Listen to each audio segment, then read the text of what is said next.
Bismillahirrahmanirrahim. Assalamualaikum warahmatullahi wabarakatuh. Alhamdulillah. Alhamdulillahi rabbil alamin. Wassalatu wassalamu ala ashrafil anbiya'i wal mursalin wa ala alihi wa sahbihi ajma'in. Amma ba'du. Tuan-tuan, puan-puan, muslimin, muslimat yang dirahmati Allah, semoga semuanya berada dalam keadaan sihat wal afiat insya-Allah.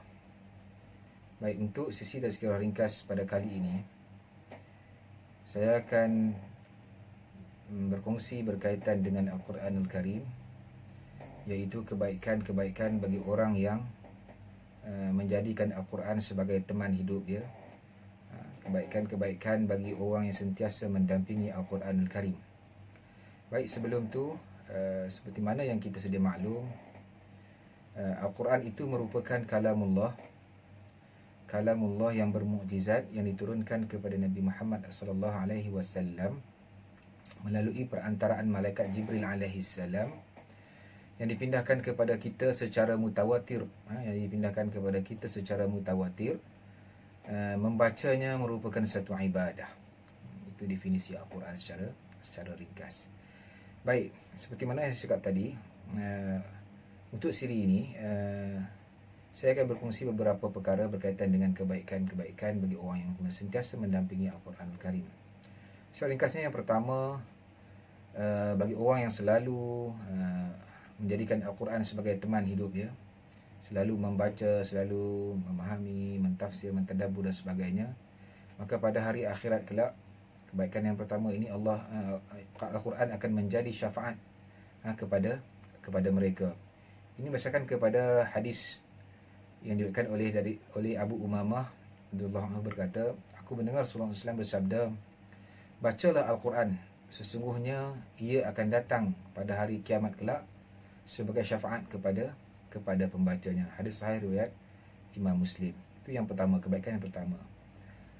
Kebaikan yang kedua, tuan-tuan dan puan-puan, orang yang membaca Al-Quran ini, pada hari akhirat kelak, Al-Quran ini akan mempertahankan, akan menjadi pembela kepada orang yang membacanya. Itu yang kedua. Ini berdasarkan kepada hadis Nawas bin Sam'an radhiyallahu anhu telah berkata, aku mendengar Rasulullah SAW bersabda, yang bermaksud pada hari akhirat kelak akan didatangkan Al-Quranul Karim, dan orang yang membaca dan mengamalkan isi kandungannya. Dia baca, kemudian dia faham, kemudian dia amalkan isi kandungan Al-Quran, dan dahului dengan surah Al-Baqarah, surah Ali Imran. Kedua surah ini akan menjadi hujah, akan mempertahankan orang yang membaca dan memahaminya. Hadis sahih riwayat Imam Muslim. Selain daripada itu, kebaikan yang ketiga, orang yang membaca Al-Quran ini disebut dalam hadis adalah sebaik-baik manusia. Sebaik-baik manusia, iaitu orang yang belajar dan juga membaca Al-Quran. Orang yang belajar dan membaca Al-Quran. Ini berdasarkan kepada hadis Nabi SAW, riwayat Imam Bukhari daripada Utsman bin Affan radhiyallahu anhu, berkata, yang bermaksud Rasulullah SAW bersabda, sebaik-baik manusia di antara kamu ialah orang yang mempelajari Al-Quran serta mengajarkannya kepada orang lain. Kebaikan yang keempat, bagi orang yang sentiasa mendampingi Al-Quran ini, membaca Al-Quran ini, iaitu bagi orang yang membaca Al-Quran dan mereka ni susah untuk menyebutnya. Mereka ni mungkin tidak lancar, kurang lancar dari segi bacaan Al-Quran, maka di sana ada hadis riwayat Aisyah radhiyallahu anha, di mana beliau berkata, Nabi SAW bersabda, maksud orang yang membaca Al-Quran dan susah untuk menyebut ayatnya, ia mendapat dua pahala. Satu, pahala membaca Al-Quran. Yang kedua adalah pahala dia bersungguh-sungguh, bersusah payah untuk memperbetulkan, untuk mengelokkan bacaan Al-Quran dia. Dan yang kelima, Al-Quran ini kebaikannya adalah bagi orang yang membaca Al-Quran, Allah Subhanahu Wa Taala akan mengangkat martabat mereka.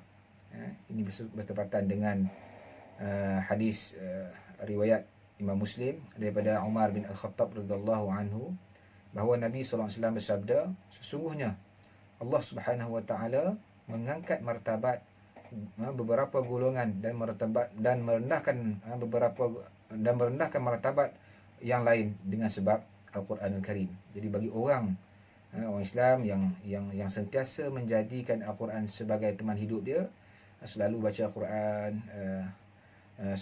cuba memahami Al-Quran, cuba mentadabbur ayat suci Al-Quran, serta mengamalkan isi kandungan Al-Quran dalam kehidupan dia, menjadikan Al-Quran sebagai petunjuk, maka orang ini Allah Subhanahu wa taala, di sisi Allah Subhanahu wa taala martabatnya sangat tinggi. Kebaikan yang seterusnya adalah bagi orang yang membaca dan sentiasa mengelokkan bacaan ini akan mendapat banyak kebaikan. Banyak kebaikan. Ini berdasarkan kepada satu hadis. Hadis ini hadis hasan sahih riwayat Abu Daud dan Tirmizi. Daripada Abdullah bin Amr bin Al-As, Nabi SAW bersabda, suatu masa nanti akan dikatakan kepada orang yang membaca Al-Quran, bacalah, perbaikilah dan perelokkanlah bacaan Al-Quran seperti mana engkau memperelokkan urusan dunia. Sesungguhnya tempat engkau akan ditentukan di akhir ayat yang engkau bacakan. Atau kama qala. Hadis riwayat Abu Daud dan At-Tirmizi. Jadi itulah beberapa kebaikan bagi orang yang sentiasa mendampingi Al-Quran. Jadi mudah-mudahan kita termasuk dalam orang yang sentiasa membaca Al-Quran, orang yang sentiasa memahami Al-Quran, orang yang sentiasa mentadabbur Al-Quran, dan orang yang sentiasa menjadikan Al-Quran sebagai petunjuk dalam kita melayari kehidupan kita di atas muka bumi ini. Jadi mudah-mudahan dengan sedikit perkongsian ini memberi manfaat kepada diri saya dan kepada tuan-tuan dan puan-puan. InsyaAllah kita bertemu lagi dalam cerita sejarah ringkas yang akan datang. Yang baik itu daripada Allah, yang lemah dan kurang itu daripada diri saya sendiri. Mohon ampun, mohon maaf atas segala salah dan silap. Aku laqawli haza wa astaghfirullahal azim. Wabillahi taufiq wal hidayah wal ridha wal inayah. Assalamualaikum warahmatullahi wabarakatuh.